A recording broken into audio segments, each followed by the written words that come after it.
Hi, everyone. Welcome to Tucson Talks. We've been on a little bit of a hiatus over the couple past months, but we are back with a new episode. I am Jackson Moyer, your host. And if you don't know about Tucson Talks, we are a web series that is dedicated to guest stars who have a Tucson presence, whether that's for being a community connector, entrepreneur, pioneer, staple, or just simply a cool individual. This is a segment that is presented by my company, Jackson Life Design, which focuses on personal and professional development. Providing coaching services with soul is what I say. For more information, visit jacksonlifedesign.com or visit any of our social media outlets in the description of this video. Today, I have our wonderful guest, Ashley LaRussa. Pronounced it right? Yes, right on. She founded Rue Events.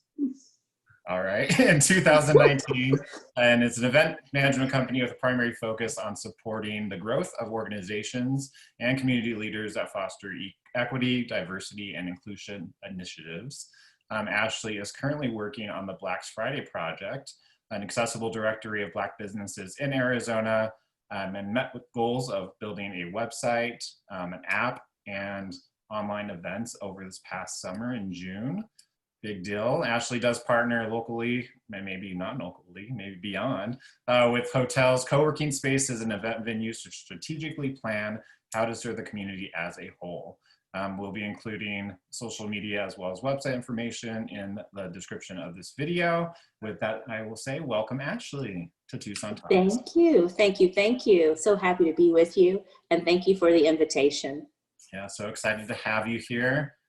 Known about town, known virtually now through Tucson Talks. Let's blast it to the world. Lots to talk about, flow of the conversation, have some questions to provoke, but we'll see where we go from there. How long have you been in Tucson? I've been here since 2008, so 12 years. Okay, 2008. That was a good year. You ran away. I was like, oh no. Ashley, she ran away. Now, currently here in 2020, and there's all kind of fun things happening with our technology, right? Right.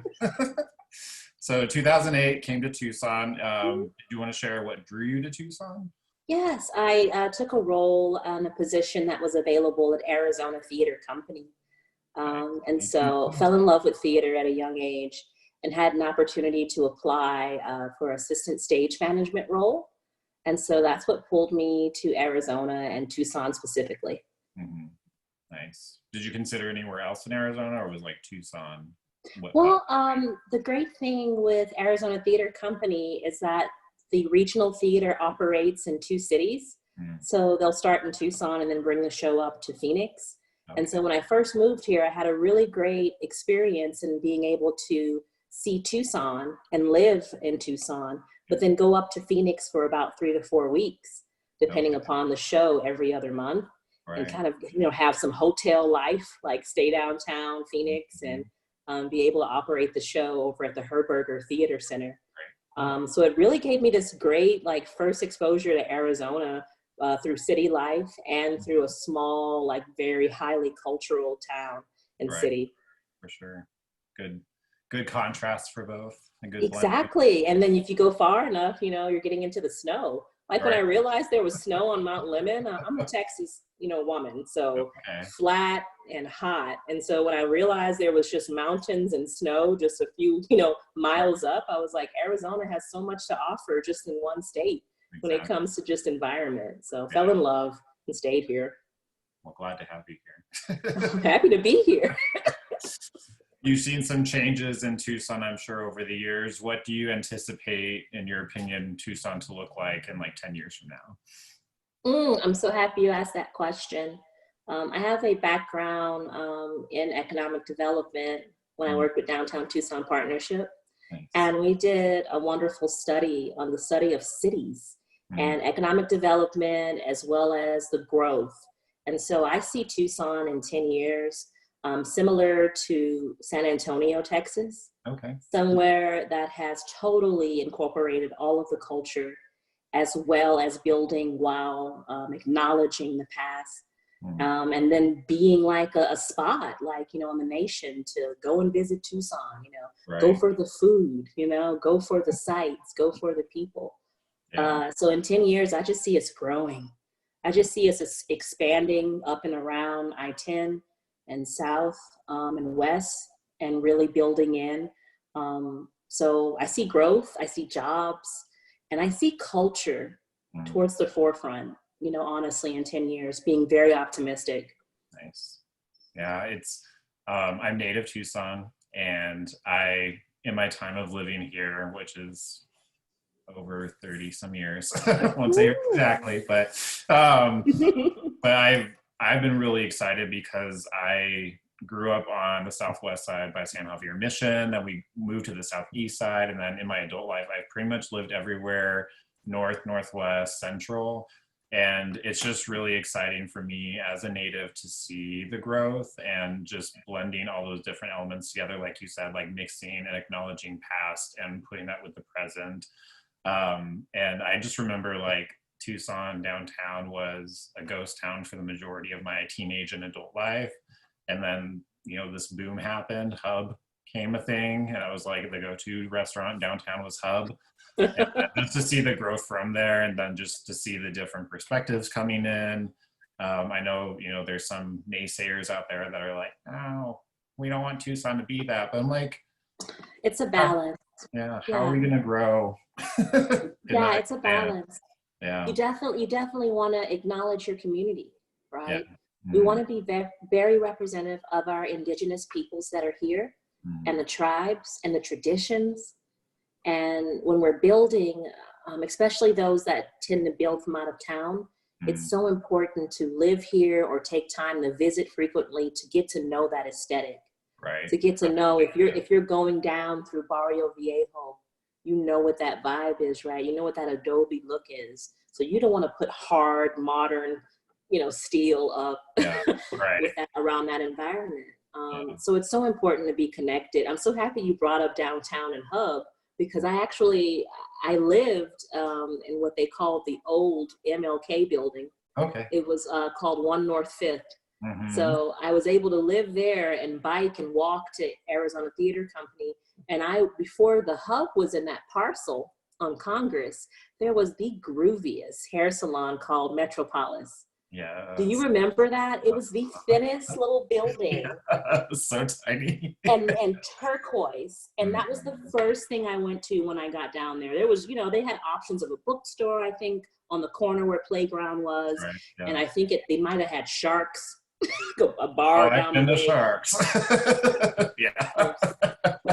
But I remember that sticking out, that visual of that hair studio, and being able to visit the owner. And he was so welcoming, and he allowed me to come upstairs, which is where his chair was, overlooking down. It was such a cool place. Between that and Hydra and the grill, you know, those were my early introductions to downtown Tucson. So it was still not like popping like it is now, you know, but it was still had its little charms about it. So fell in love instantly. Yeah, the grill was the spot if we went. Man, 24 hours tots. Any time of the day I can get some hot, crispy tots and gravy. Yeah. Love it. Yeah, bartender Barb from Congress. Yes. Oh yeah. She's a good friend now, but we definitely, like, she was, and I always joke with her about this, like, I was like, you were such a staple of like my young adulthood, because like I'd go to Club Congress on Mondays for retro night, and like she was slinging drinks, 80-cent vodka wells at that time.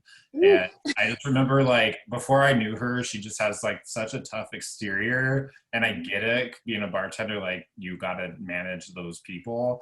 But then I actually connected with her because she was doing hair at Metropolis, and this is when they actually had moved down to 4th at this point. But yeah, I went in there and like we just started talking. I was like, all those times at 80s night when I thought like I was doing the worst and annoyed you for some reason, like you are the sweetest person alive.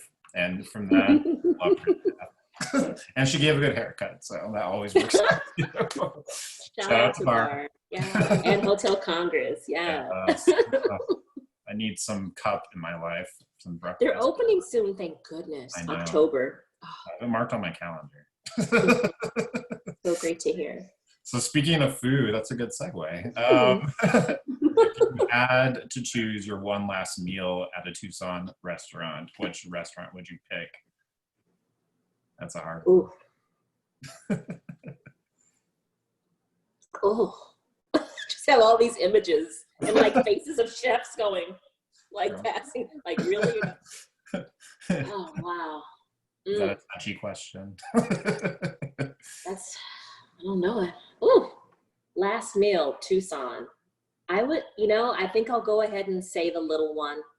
Used to be Little Poca Cosa, a little Cafe Poca Cosa's sister cafe. That would be my last meal, and I would leave it up to the chef. Yeah. Whatever she wants to give me, I will eat. Hopefully with mole involved and beans and tortillas and a beautiful arrangement. I just love the color she put on the plate, and then the warm hug before you go, after you eat. Yeah, so that would be my last meal. Yeah. The little one. The little one. Such a before they close and I have a seat. Right. Because nothing like getting down to the little one and they're like already full. I know. Close and you're like, I was so hopeful. Yeah. I'll just go down and get, some coffee from Ike's. There you go. Guess it's Ike's today. Love it. So part of the thing that I like to talk about with guests on Tucson Talks is their developmental journey, because I'm a huge developmental nerd. But what would you say makes you feel inspired or your best self? Like, when do you feel like Queen Ashley? Right on. I feel inspired and my best self when truly I put forth a plan with partners, especially community partners and leaders, and I see it come out. Like, stage management is my background in theater. And so I'm used to being behind the scenes and watching it happen, which is a little different coming into entrepreneurship and business ownership, because there's a lot of ego that comes with, like, this is my brand, right? This is my company. So I think what makes me just feel really good is being able to see it come into reality, meetings and conversations that started off just in draft. And then next thing you know, I go online and I'm never looking for that tag necessarily or that shout out. Some do, some don't. Yeah. But when I see like that plan, like out, here's what we're actively doing next. Oh, feels good. That's what feels great. That's what feels impactful, that I'm doing something. Right. Seeing it in real life. In real life. From page to stage, as they say in the theater. I'm going to put that on a shirt. It's probably on a shirt, but I'll put it on one anyways. What are you most curious about right now? Oh man, I'm most curious about our current climate when it comes to racial injustices and recognition. And I'm adding in that recognition because we know of the injustices and the issues. So people are already on that acknowledgement path, but it's the recognition as well, and going, okay, this has happened and we acknowledge it, but now how do we move forward together? Right. And so I'm hoping that we come together collectively on that front. When we just support each other, all oppressed individuals, Yeah, and put our energies into that. So how would you, if you want to answer this, how would you rate Tucson in terms of taking action and having those conversations and having that recognition?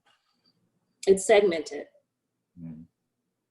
There's clusters that are strong and already been doing the work. Right.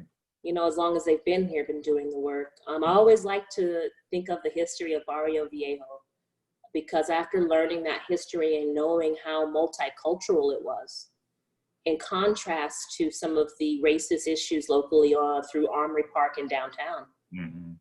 Right. So now even progressively, I would be hopeful that now in downtown as a core, they're working towards process and acknowledgement and just, systemic issues that we need to overcome. Right. Looking at how we operate and how we deal with each other. So I would say Tucson's leading and looking forward towards that.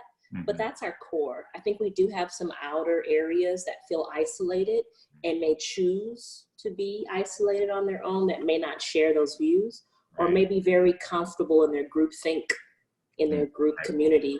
This is how we feel. This is what we focus on. And there's a disconnect. Oh, we don't go down there. We don't go south of whatever street because we just don't, because we never have or whatever. I feel once we have more of that inclusivity, we could grow even more so as a city. But we need guidance and leadership on that front as well. Heck yeah.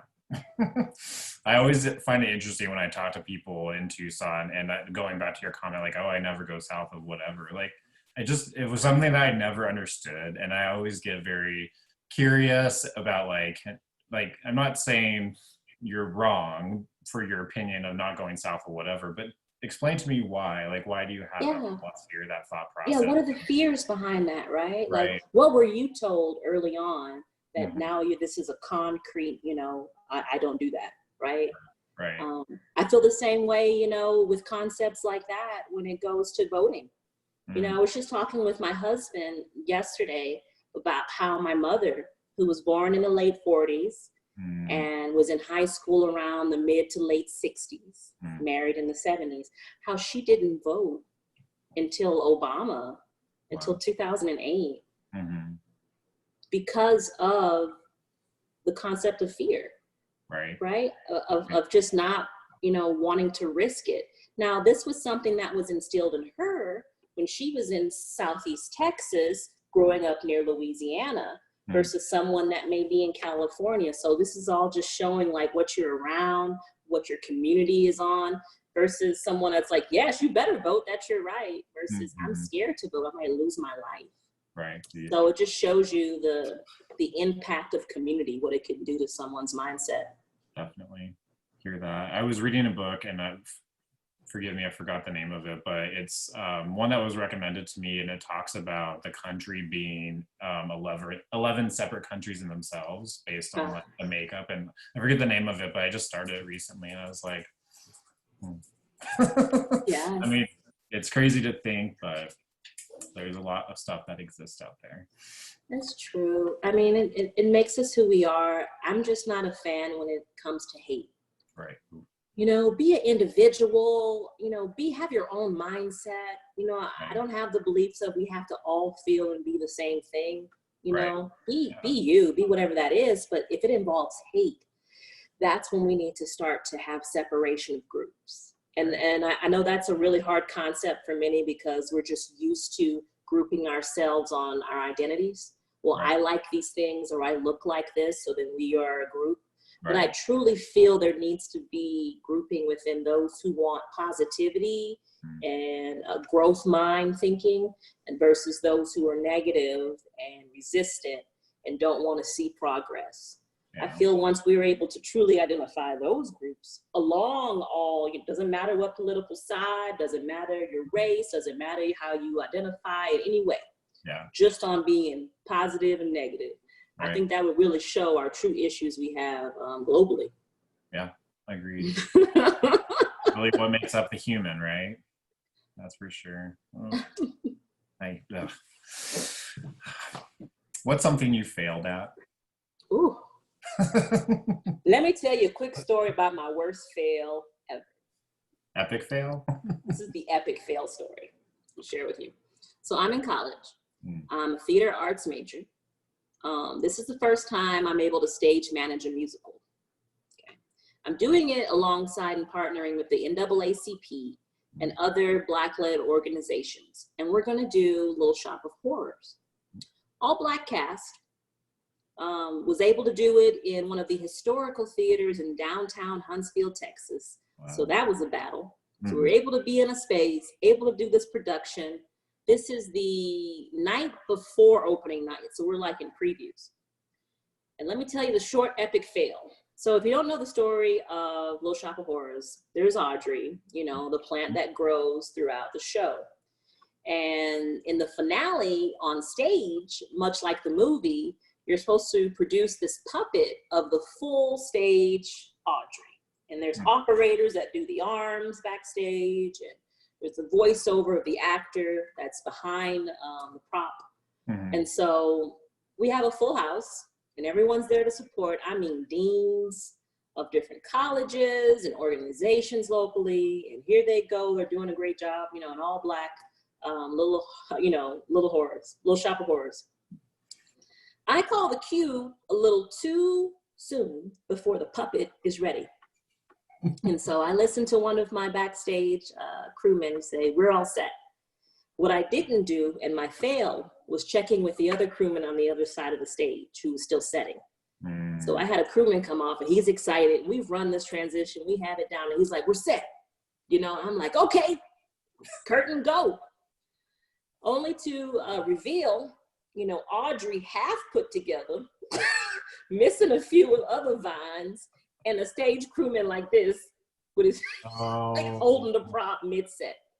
And I hear a huge gasp from the audience. They go, because they all knew we're making magic back there, but to see how we make the sausage, as it were, I dropped the curtain immediately.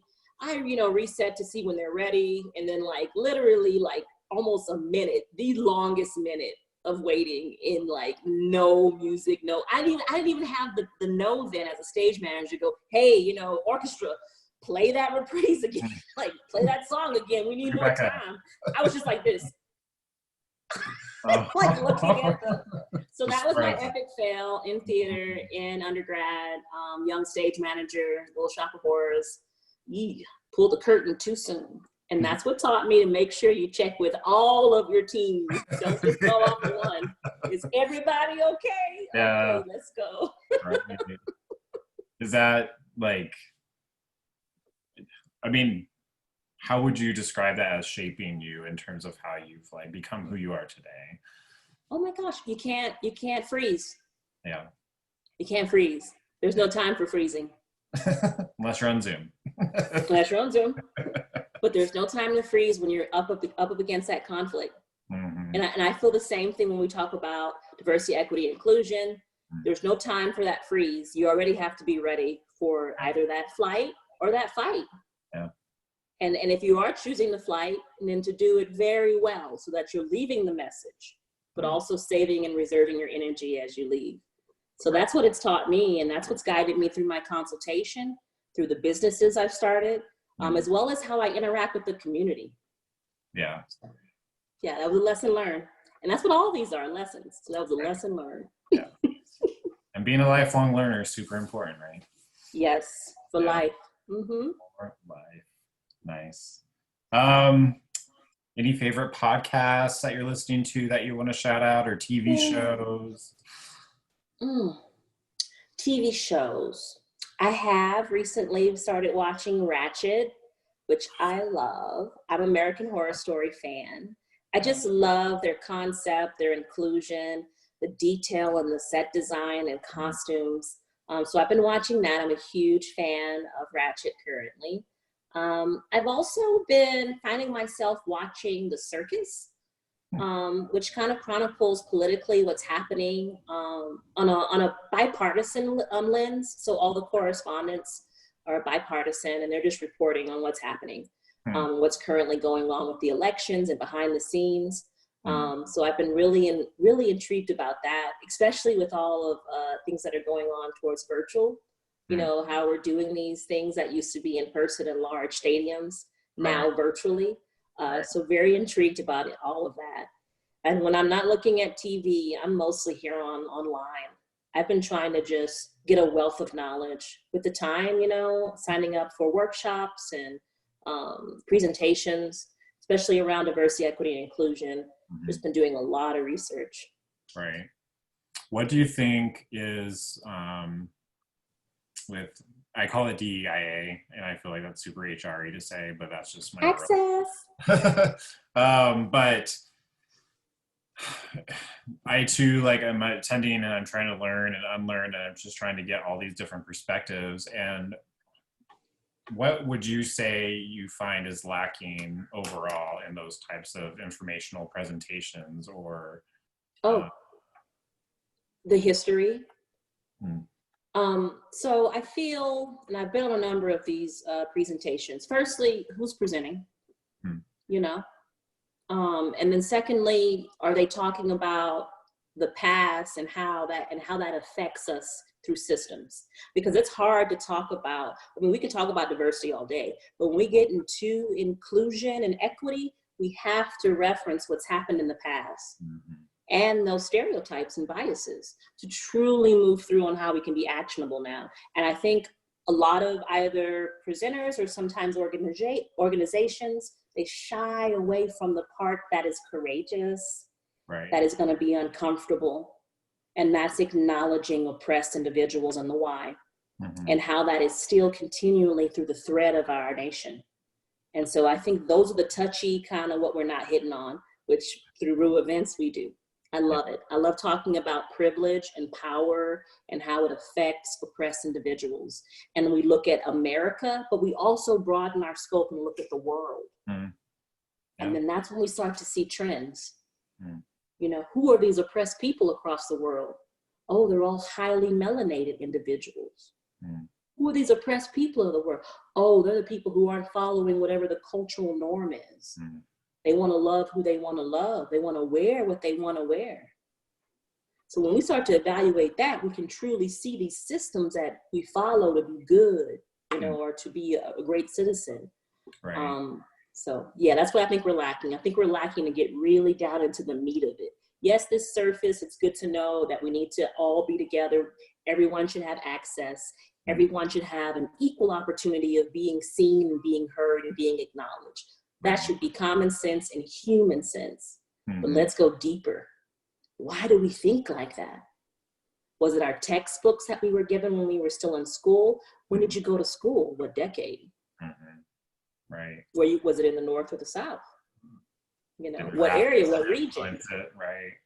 What influenced you? Did you only live in a suburban area and you were only there until you graduated school, and then when you went to school, you moved into another larger suburban area? Mm-hmm. Or did you do some traveling? Right. Yeah. So yeah, I think we need to really take a deep dive into ourselves. When we do DEI, it shouldn't just be like projected, like here's what you should do to get it right. Right. It should be here's what we've been doing and what I hope I can do with you to make this right. Right. Yeah. I agree. It's just a lot of overwhelm that I found just with like, oh, the checklist for DEIA in your organization or in your community. I'm like, it's not a checklist. No, it should be a thread. Right. It should be your first stitch, your second stitch is what it should be. Because if you're already looking at it in a performative or a trend or a let's just check this box, we're already stepping on the wrong foot. Right? I know you feel me on that. You've done this work. Yes, I mean, yes. A whole lot of yes to that. That's this thing too. It's just like, I just feel like in conversations I've had or I've been a part of with different groups of people, it's just like going to this immediate argument with some who don't have the history, don't acknowledge the history. It's just like, I feel like a lot of people turn it into this like, well, you're discounting my experience. And it's like, well, you have to see, like, I understand that, like, for me personally, I have very different life experiences than my husband does, or than my core group of friends do. And what I've always tried to foster, and haven't been 100% on point with it throughout life, and that's just being a human being, but it's just like, it's not about discounting what you've experienced. It's about trying to allow you to hear other experiences, and not to say that you need to, it's not a matter of like having to form to be the same person, but at least to acknowledge it and to understand it and to ask the questions that you don't understand, to get to a point where you can try to foster, like you were saying, like the love, the positivity, and having that openness, and really acknowledging what people have had to be challenged with and sacrificed for to get a lot of the things that we take for granted. And it's not just it's just, no, you're spot on. It's empathy, right? You know, it's truly being empathetic for others, even if that's not your experience and that didn't happen to you. Having the concept to understand that it's happened to someone else. Right. See, we're finding the barrier right there. It's like, hey, I didn't, I didn't experience this, or I didn't see this growing up. And that's true. No one's saying what you're saying is false, Right. but it did happen to someone else. And I Mhm. think that's where our disconnect is, to your point, of individuals who don't necessarily want to acknowledge someone else's oppression. Mm. Mhm. They go, hey, it was fine for me and my friends, Yeah. but there's Good. others who are being oppressed. Right. And Yeah. that's psychology too. Big time. All the intersectionality within this, we can't just go, black and white. It's Right. simple. It's all of that. Are It's, they even an individual that can see outside of themselves? mhm. Yeah. That's Have starting. they ever? Right. Yeah. Not even, depending upon a demographic, but just within their own family, are they selfish? Do they only see themselves? Right. Yeah. So if that is already rooted in an individual, and then you put them in a circumstance where you're asking them to be empathetic with oppressed individuals, Mhm. again, we're already starting off on so we just collectively have to come at it knowing that we're not all at the same point on this journey. Right. Yeah. Acknowledge that part of it and then figure out what type of conversations and action we can have collectively moving forward. Give the grace of if you know me as a human and I'm trying, like, try to help me understand. That's what I say all the time to people. Exactly. Help me understand. And then just try to figure out how we can work together. Yes, I had a community partner and client that truly, not until I was able to pull out graphs and show statistics and Mhm. show the numbers and the trends behind it metrically, Mhm. was he able to get it. It was closed creatively, he was not open to the concept of art and like seeing it through like messaging and books and resource. Reading it didn't do it for him, which was complex to me because I love history. I love just to read Right. he got it when he got to see the charts, to see, a group of individuals, I'll say it, Black African American individuals that started as a population here after the Emancipation Proclamation Mm. slowly decline, and then find where and when those declines were and why. Right. All the way through those decades, why was this, and until that conversation, it was like, whoa, I have some work to do. They got it. So again, everybody doesn't learn the same way. We're either visual, audio learners sometimes. Mhm. So we just have to be open when we're communicating and having these courageous conversations, especially with your loved ones, your family, just to have the patience and really keep it going. Because we've let ourselves just kind of go, oh, that's just Uncle such and such, and he just says what he wants. But Right. Uncle such and such is saying that crazy stuff, and little niece and nephew hears he or her. Right. It just continues. So we gotta shut it down. Whenever you hear the injustice, shut it down. Right. Use that voice. That's right. Break the silence. Right. How do you refuel your energy? Like how? Oh, I love a good hot bath or a hot tub. It's something about water in me. Even a shower. I feel like a shower in the morning before starting the day and just like water in your face. There's something just very cleansing and calming and focused. Right. Yeah. I feel like I revive up in water. Reset. Yeah. Warm water. Very much so. I'm with you on that. I go to a beach. I don't go in the ocean. You one of those, huh? I'm scared of the Be in ocean. the water, won't be We recently went to a beach and Will was like frolicking in the waves, and one of our friends that was with us, and they get stung by a jellyfish, and I'm like, this is why I don't go in the ocean. So understand that I don't have every right. You have every right to be a beacher. Right. But to be like in that proximity of water and just to see like, I don't know, just the vibe and to see the vastness of the ocean. And it's just, I agree with you, like the reset in the morning with the morning shower. And I really find too, like I'm one of those people that this thing's always going. It's always like, and it's usually when I lay down at night and I'm like, oh, let me think about how I'm going to change the world tomorrow. But it seems like in the shower, for some reason, it just like my mind just stops. And like, I don't get into that cyclical cluster of what ifs and, all that. And it's just like, listen to that, people. take your showers for good hygiene, but also for a potential reset, rejuvenation, revive. Positive thoughts while you do it, because sometimes you'll get those negatives. You don't want it to be a negative, you know. No. Yeah, that's what I do. That's what we do. So That's right. we recommend it. What's your favorite word and why? Ooh, these are some tricky questions. No. I would say my favorite word currently is resilience. I've been seeing it a lot in what I write and what I've been doing with the companies. Resilience. Love Yeah, it. striving to just be alive. Mm-hmm. You know, honestly, and Right. and vision and a part of your community. People know that you're here, know what you're doing. Just resilience, just keeping it going. You know, I'm in an event management business, so when we, you know, hit COVID, it was a hard pivot from contracts I had lined up for the fall and spring to really start to think, what can you do now that you're at home when your business is based in being around people and community. Right.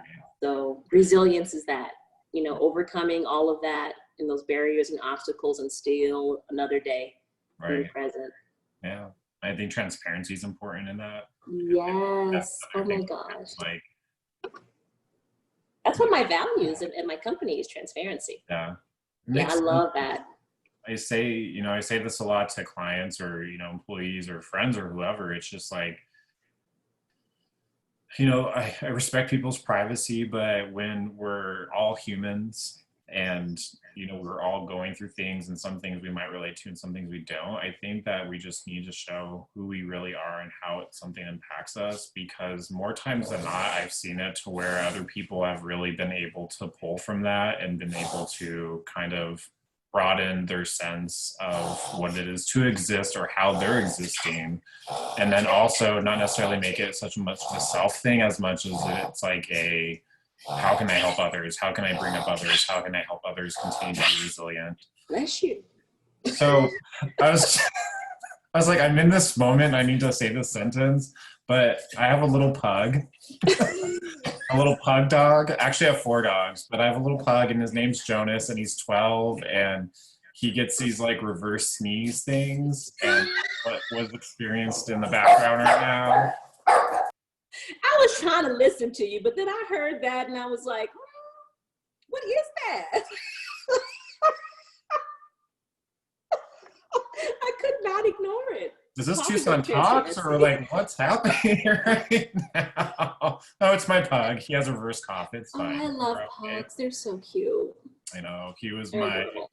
got him when he was 6 weeks old, and he's 12 now, and I'm just like so sad, but still trying to enjoy It's it. their nose. It's so small. I'd be trying to do so much. It's all just. It's a lot of work being a pug, you know? I Sorry, apologize not mean for to that cut distraction. It's all good. Gosh, good. goodness. He's like, but I'm cute. So I'm sure you've had your opportunities to present to multiple groups, and I know masterclass and having master classes is like kind of a big thing now with people in different online areas. What would your topic be for your next masterclass, and who would be your core audience? Masterclass, race and identity.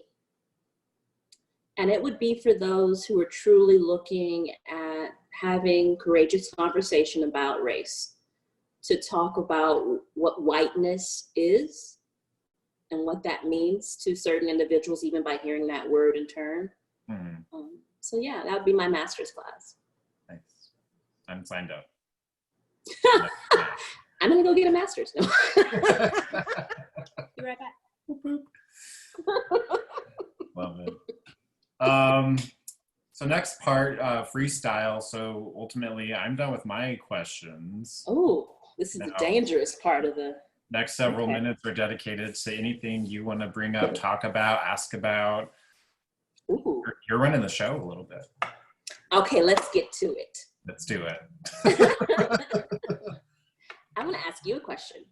So since you were raised here in Tucson and you've got to really see our growth you know, even economically as well as culturally, as well as the community itself. Mhm. What would you say Tucson is projected to do in the next 10 years? Ooh. Because you asked someone who wasn't born here, but I'm curious to ask you that question.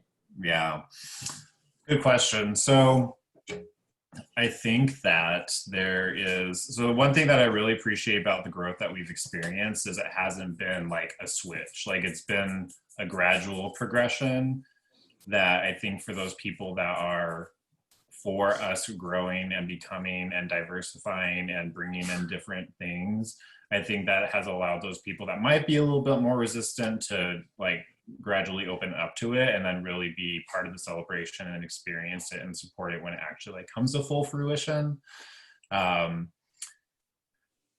I honestly, like when COVID hit and to see a lot of like the passion and the heart, like downtown or different events that had big presence over the past several years around Tucson start to like shut down, and not in a literal sense, but just because of what was happening, it made me have a flashback to growing up in Tucson and like having that lack or that void being present.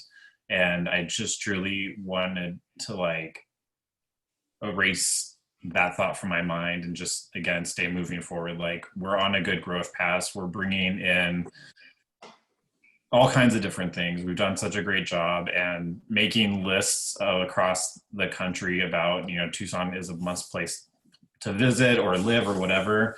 Like I want that momentum to still continue. um, I just want us to, I get curious about like the expansion of like a focus of not being as downtown oriented and seeing it as a more broader approach to our entire city. Mhm. Um, and I think too that, you know, the balance of, we were talking about past and present. Growing up on the southwest side, I mean, that was my childhood. I was living there until I was about in fifth grade. I mean, so those are some pretty big formative years, and some experiences that I had growing up on that side of town were really impactful on me in terms of having, as best as I can, a very open mind to different classes. You know, if we have to go society definition, like different classes that exist out there, different cultures that exist out there, and I felt always very welcomed in that area, even though we were so very completely different. And I get concerned about, okay, well, if the expansion of, say, Tucson goes beyond like the downtown borders or boundaries, what impact does that look like into those communities? You know, gentrification is always a big conversation. We actually purchased a home a couple years ago in Barrio Hollywood. Mhm. Um, and growing up in Tucson, Barrio Hollywood was known to be like, that's where all the gangs are, that's where all the drugs are. Like, you don't want to get involved with the Hollywooders, yada, yada, yada. And I have to say, like, I relate my past experience of growing up on the southwest side of Tucson and then living as an adult in Barrio Hollywood as like the same experience of like, there's community there, there's people that regardless of who, what, why, like who you are, like if you are respectful and if you are friendly and you have a conversation with people walking around the neighborhood or someone that you see at the market, like it's reciprocal. And the whole thought process, like I know when we moved into the neighborhood, there was a couple people that had lived there for plenty of years and they have a lot of history and a lot of generations that grew up in that area, and they would vocalize like, oh, like you have a gay white male couple that's moving into the neighborhood, like what does that mean for our neighborhood, what does that mean for our, you know, years of what we've established here and our hard work and our identity. And to have those conversations with people like, well, I can't speak for every gay white male, Yeah. but I can speak for myself, and that's not my goal here. Like I wanted to purchase a home here because I wanted to be in the heart of community, and something that, you know, and what I found out spoke to myself as a child in my childhood. And what I find really significant to what makes Tucson really a beautiful place. And I just want to make sure that I'm kind of rambling, but that those conversations when expansion happens are really thoughtful and methodical, and that we're still representing all the hard work and the generations that have been existing there for years and not take away. It's the balance of being pro growth of Tucson and making sure that we still have the people in place and the conversations happening to keep the heart of what makes Tucson a great place, you know? Yeah, those communities are already, you know, vital. When the term revitalized came out, I was like, no, they don't need that. What you're doing is strengthening infrastructure, you know, and that's needed. Paving and improving roads, and that's needed, and that's helpful for the community. But to go in and to wipe away or to try to eradicate and push out, that's something totally different. So I'm with you when it comes to gentrification. It's just unfortunate that a very complex term is being used both positively and negatively. So when you hear it, depending upon the space you're in, is your reaction. You know, you hear it and you're going, oh no, not in our town. But it's like, wait, we do want those funds. We do want them to come and fix these roads. What we don't want is for them to erase the culture and the history. Right. And so whoever's coming in and as developers, especially in Tucson, again, to our point earlier, I hope they're very conscious of the culture here and go with it and want to improve upon it instead of trying to erase it or try to put their own into it. Right. Yeah. I think it's too like accessible places for people to enjoy regardless of what side of town you're on. And I know within the last year or two, there was funding put towards like our parks throughout town, like making sure that our parks are being taken care of. And again, childhood, you know, comes into my adulthood and my perspectives, but you know, I always remember parks being a very central point to many different people coming together and having the different celebrations. And in my adulthood, and different, you know, growing up, I have a lot of Hispanic friends and I've become part in essence of their families. And, you know, parks have always been that like central point for them for connecting. And I just loved the idea that, you know, this was actually something that was actually going to get funding to make sure that parks are getting, you know, maintenance that they need to be able to be welcoming. And for me, I mean, sure, parks may be located at certain parts of town, but at the end of the day, there's no barrier for anybody to go into that park and to exist and to connect with other people. And so just making sure too, in the growth of everything, that it's not necessarily about like the businesses or what homes look like or whatever the case is, but also considering those natural parts. Yes, green spaces all the way, and placemaking within those green spaces to make it, to your point, inclusive and open rather. I'm so happy to hear about these parks as well that are considering our children that are autistic or on the spectrum. And making it, you know, a sensory experience for them as well. I think it's very great. I'm with you on that. And I hope all parks, you know, not just certain parks in certain neighborhoods, but all of them should be improved upon and kept up. Yeah, 100%. That's my hope for Tucson. Yay, clean parks!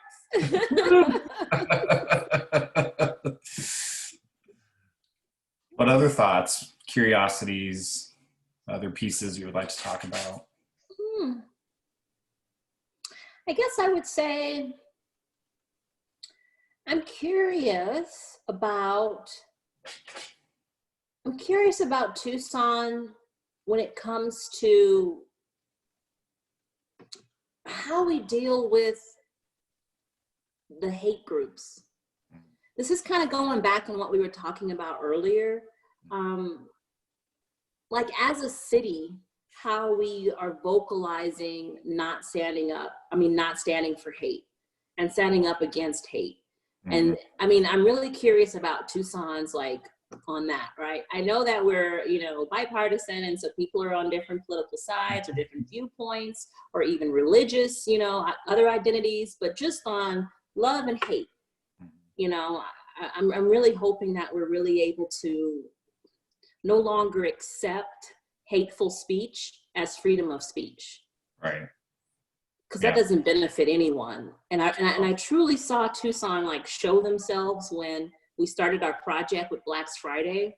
in that very first month, and like seeing the comments and about like why, you know, and us having that all available going, well, this is why statistically, this is why historically, and this is why economically, like all of that evidence, and still being a no, you know, all of businesses. It's like, by saying all, we're really highlighting there's been a group that's been ignored. And so it should matter who your business owners are. You should have that community and knowing, you know, who that is and connect with them.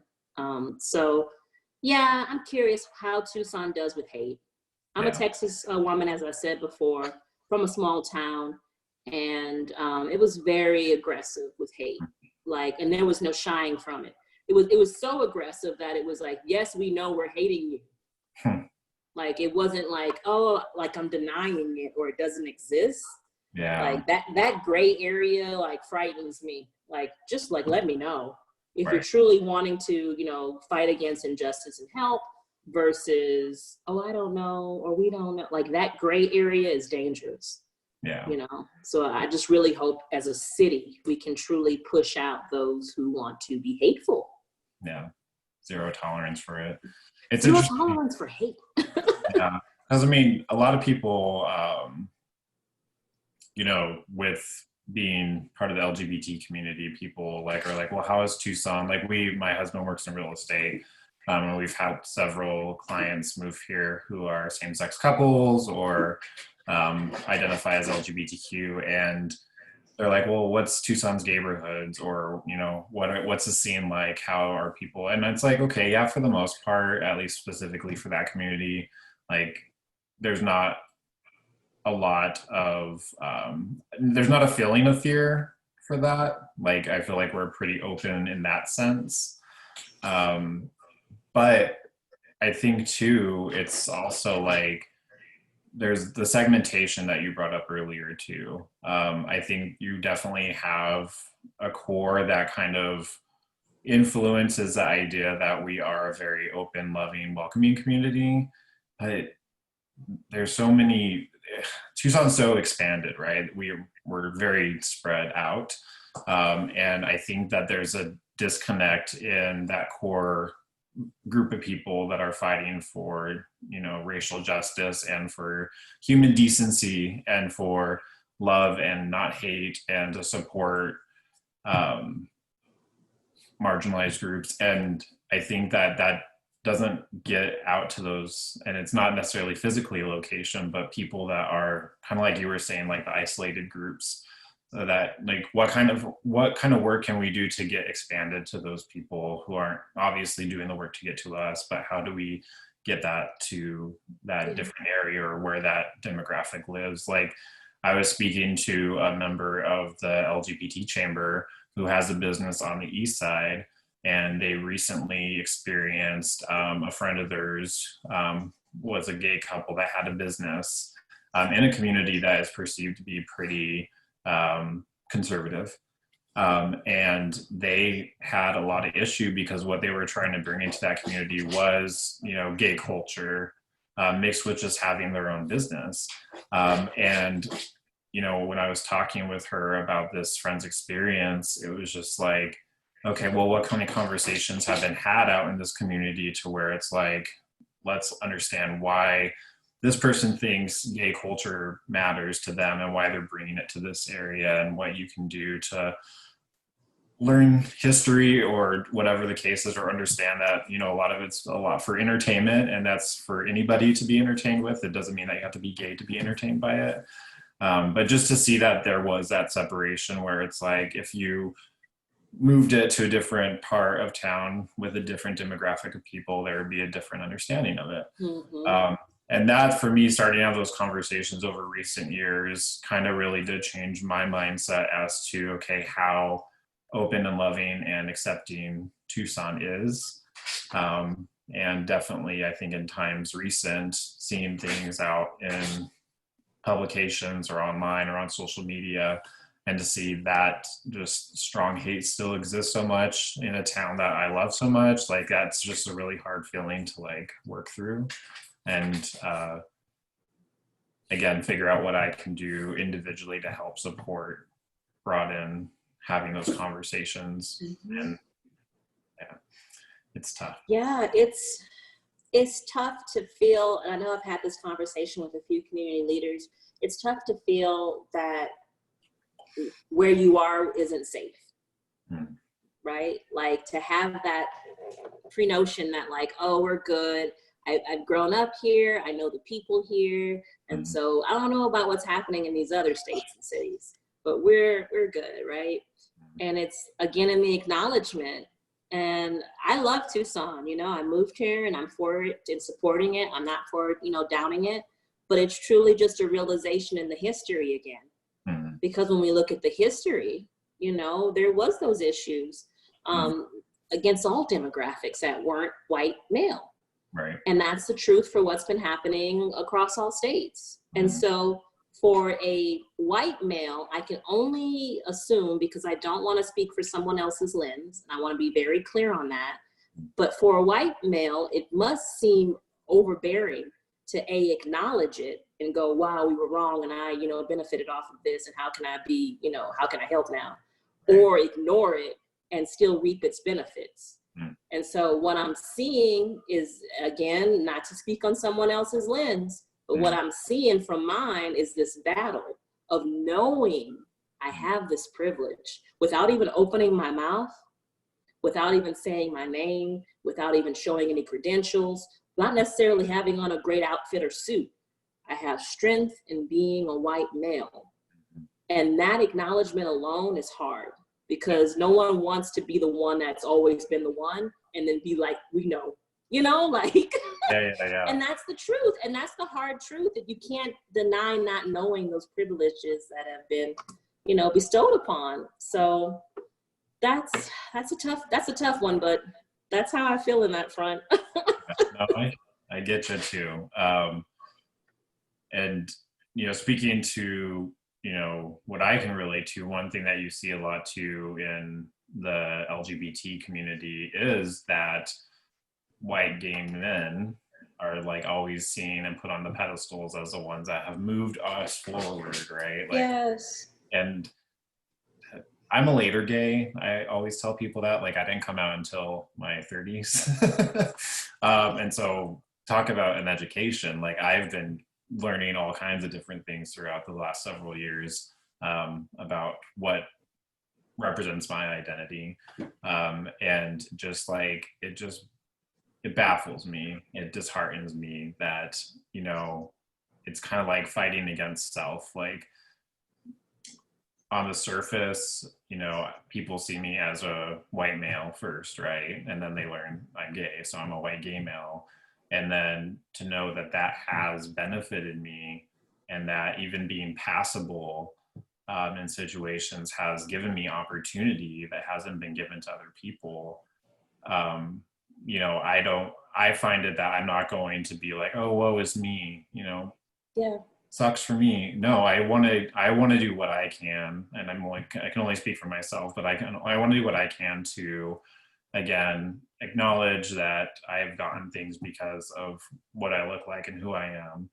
And I want to make sure that when I have those opportunities, to the best of my ability, to be able to speak to, not speak for, but speak to those people's experiences that have truly shaped why certain things have became what they are, and a lot of the great things that have occurred, and the ability for people to have certain rights. And like, that's the piece that I need to speak to. And again, making sure that it's a very, you know, you can't please everybody for sure, but definitely trying to not necessarily represent the people that have experienced it, but be able to either speak to if they're not able to, or being absent from those conversations, or to figure out if there's a way for that voice to be out there. What can I do to be like a conduit for it?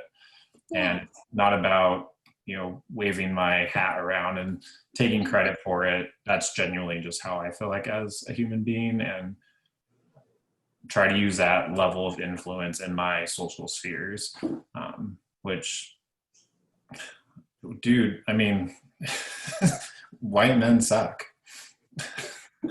There's a lot of them out there that, you know, ugh, it just toxic masculinity rearing its ugly head. Yes. It's a hard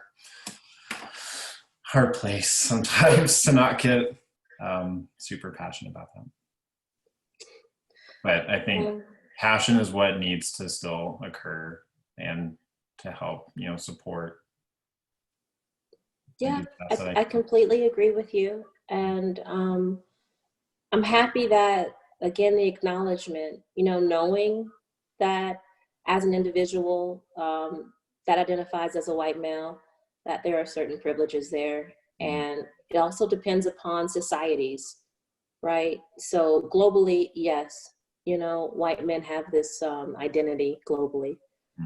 What's disheartening, and I'll wrap this up because I know we're near the end, is the history.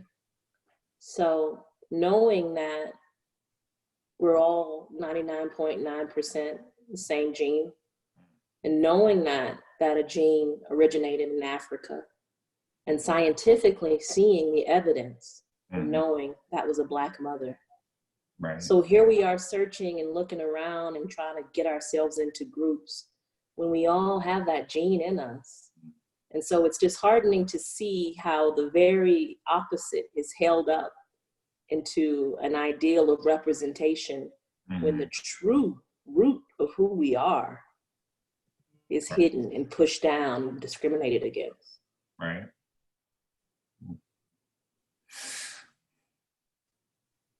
Dichotomy, right? But we live, we breathe, we try to keep the movement and the positivity.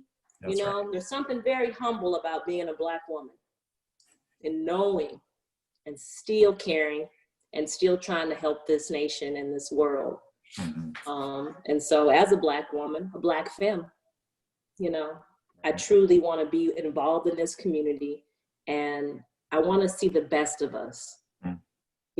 I know it can be worse. I know the stories and the history of us as a society to be worse. But I really hope I'm a part of the fabric to make us better. And to be better, we have to know better to do better. Perfectly said. Love it. Thank you, Maya Angelou. All right. Yeah. So great conversation. Thank you. So valuable. So, it's inspiring. It is. And I think that we'll just continue to do our work in the name of love. That's right. Keep that going. A couple things to wrap up the program. I like to call it Soulful Plug Moment. Is there anything within your business world or any events that you want to plug shamelessly? But yes, please. Go for it. Yes, please. Check out blacksfriday.com to find an accessible list for all Black-owned businesses in Arizona. Please check out my business, Rue Events, at rueeventsllc.com, where we focus on consultation and diversity, equity, and inclusion, and strategically guiding our community with an anti-racist strategy. Bloop. Bloop. Is there a certain nonprofit or a local nonprofit or social service you would like to highlight? Yes, please. I'd love to highlight IMU 360. Desiree Cook is doing wonderful things with individuals who have experienced homelessness, especially our homeless youth. And she's doing a number of things with supplies and outreach. So please look into IMU 360. Perfect. Anybody you think that should be featured on Tucson Talks in the future as a guest? Ooh, Tucson Talks feature. Who should y'all interview next? See if you can get Chef Janos on here. Oh, okay, yeah. Or Chef Travis. I think it'd be great to kind of have a chef come on and talk about some of our beautiful food here and culture here. City of Gastronomy. Hello. Gastronomy. Side note, real quick story. The group that worked on getting that designation for Tucson. UNESCO? My husband and I had the opportunity to travel to Paris a couple years ago, and an individual that was part of getting that group locally here referred us to an Airbnb in Paris that they stayed at, and I have to tell you, the best advice we ever got for traveling overseas for the first time. Ooh. So if you need an Airbnb in Paris, if you ever want to go there. I'd love to travel again soon in the future. just to get out of this house would be a great thing. So Paris sounds lovely. It's on the list. Great place. Well, thank you, Ashley, again for your time and your thoughts and your contributions to Tucson and making this a place we love with all our hearts. Flaws and alls, we'll make it through. Yeah, and if you're looking for more information, again, I'll be including all your information in our description for this video, and check out all things Jackson Life Design. Until next time, stay well, stay focused, and stay connected. Take care.